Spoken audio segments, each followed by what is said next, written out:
Ave María Purísima, sin pecado concebida. Continuando con esta serie de videos y meditando la celebración del Domingo de la Palabra de Dios, hoy nos toca ver este documento que fue emitido el 17 de diciembre del 2020 por la Congregación para el Culto Divino y la Disciplina de los Sacramentos, firmada por el cardenal Robert Sará. Tiene como título Nota sobre el Domingo de la Palabra de Dios.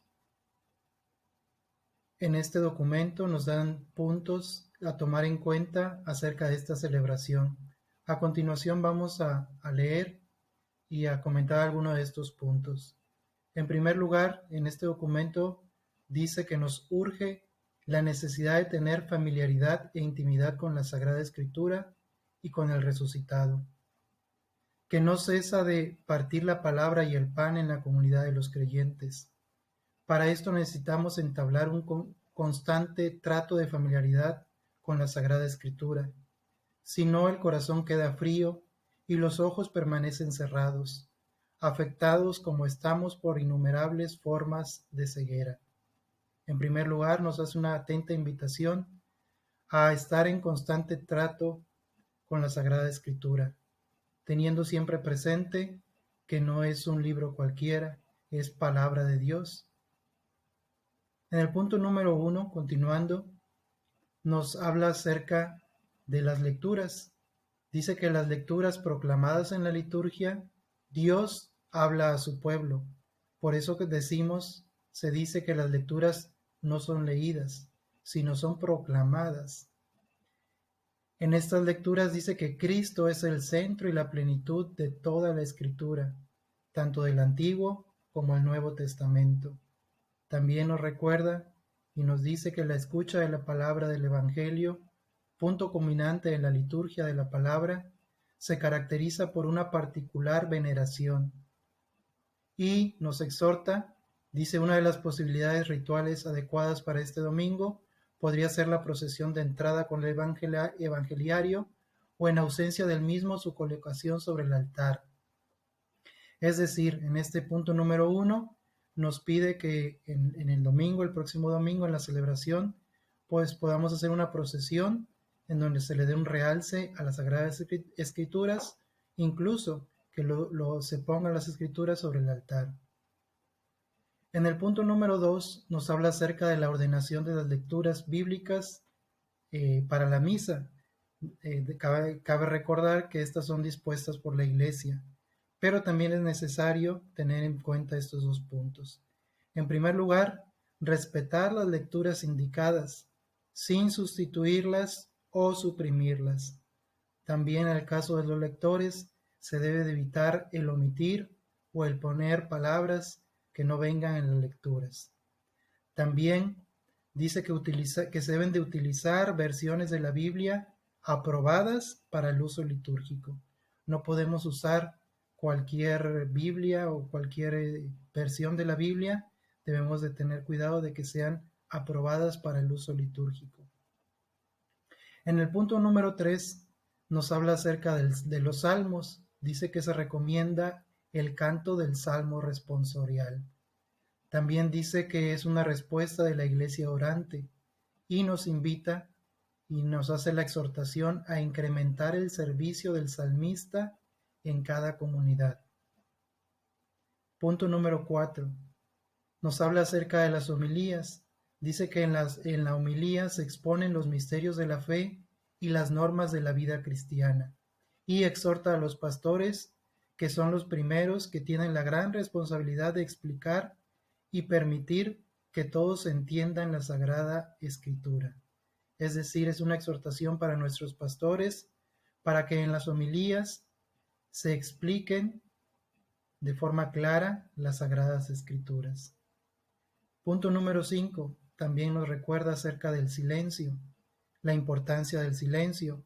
Dice que el silencio favorece la meditación, permite que la palabra sea acogida interiormente por quien la escucha. Recordemos, queridos hermanos, que después de la homilía viene un tiempo que nos exhortan al silencio, a la introspección, a la meditación de la palabra de Dios. Cuando se prepara el altar, nosotros estamos meditando y escuchando esas palabras que Dios nos dijo en el Evangelio. En el punto número 6, dice que la Iglesia siempre ha manifestado particular atención a quienes proclaman la palabra de Dios en las asambleas. Puede ser un sacerdote, puede ser un diácono o también el lector instituido. Dice que este ministerio requiere una específica preparación interior y exterior, la familiaridad con el texto que ha de ser proclamado y la necesaria práctica en el modo de proclamarlo, evitando toda improvisación. Existe la posibilidad de introducir las lecturas con breves y oportunas municiones. Este punto va dedicado a todas aquellas personas que se dedican a la lectura, a la proclamación de la palabra de Dios, en particular a los lectores. Nos invitan a una preparación, tanto interior como exterior, también a hacer una buena proclamación y evitar todo tipo de improvisación. Punto número 7 dice, por el valor que tiene la palabra de Dios, la Iglesia invita a cuidar el ambón desde cual es proclamado. No se trata de un mueble funcional, sino del lugar apropiado a la dignidad de la palabra de Dios en correspondencia con el altar. Es decir, el ambón, que es el lugar desde donde se proclaman las lecturas, tiene que también tener ese carácter de sagrado y también se debe respetar como se hace con el altar. Dice, el ambón está reservado para las lecturas, el canto del salmo responsorial y el pregón pascual. Desde él se puede pronunciar la homilía y las intenciones de la oración universal. Y no es aconsejable que se acceda a él para comentarios, avisos, dirección del canto.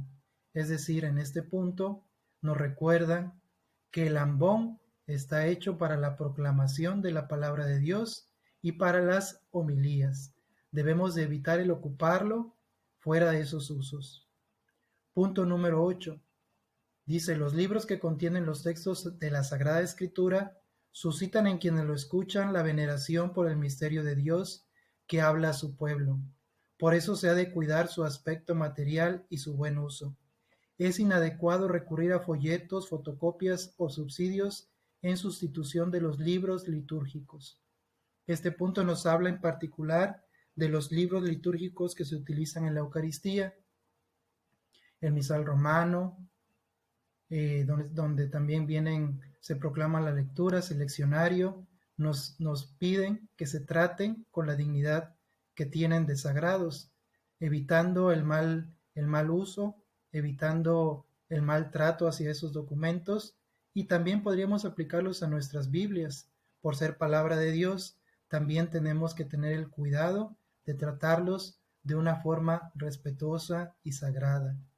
Recordando también, hermanos, la invitación a la entronización de la palabra de Dios.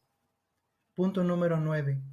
En los días previos o sucesivos al domingo de la palabra de Dios, es conveniente promover encuentros formativos para poner de manifiesto el valor de la Sagrada Escritura en las celebraciones litúrgicas. Puede ser una ocasión para conocer mejor cómo la Iglesia en oración lee la Sagrada Escritura, con lectura continua, semicontinua y tipológica. ¿Cuáles son los criterios de distribución litúrgica de los diversos libros bíblicos a lo largo del año? En sus tiempos, la estructura de los ciclos dominicales y feriales de la lectura de la misa.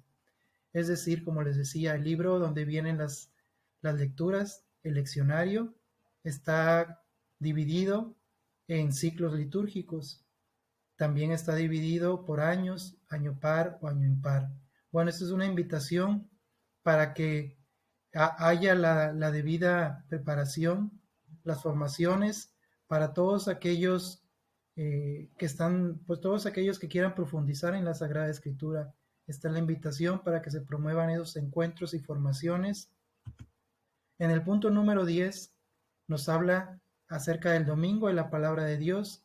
Dice que es también una ocasión propicia para profundizar en el vínculo existente entre la Sagrada Escritura, la liturgia de las horas, la oración de los salmos y cánticos del oficio, las lecturas bíblicas, promoviendo la celebración comunitaria de laudes y de vísperas. Bueno, es una invitación que nos hacen y nos recuerdan acerca de la liturgia de las horas, que son oraciones que se llevan a cabo en el transcurso del día. Laudes por la mañana, vísperas por la tarde, pero también existen otras. Entonces, en este documento se nos recuerda, se nos invita a que hagamos uso de la liturgia de las horas, también la oración de los salmos y el cántico de los oficios. Por último, en este documento se nos recuerda y se nos pone como ejemplo a San Jerónimo. Dice, se encontró a sí mismo en la Sagrada Escritura como también el rostro de Dios y de los hermanos, y afinó su predilección por la vida comunitaria.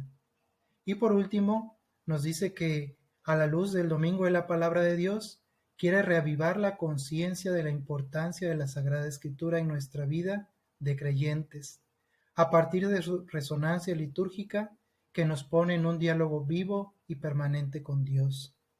La palabra de Dios escuchada y celebrada, sobre todo en la Eucaristía, alimenta y refuerza interiormente a los cristianos, los vuelve capaces de un auténtico testimonio evangélico en la vida cotidiana. Es decir, en este documento se nos recuerda la importancia de tener siempre presente la lectura de las Sagradas Escrituras, la importancia de hacer de las Sagradas Escrituras parte de nuestra vida espiritual, parte de nuestro crecimiento espiritual.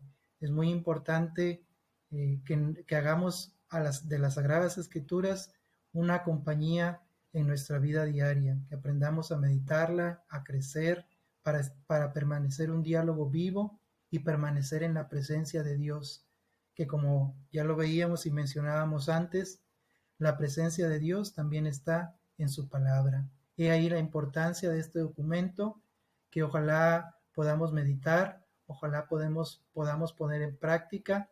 Este documento básicamente nos habla acerca de la liturgia, pero también podemos encontrarle aplicaciones en nuestra vida diaria y en la forma en que tenemos con las Sagradas Escrituras.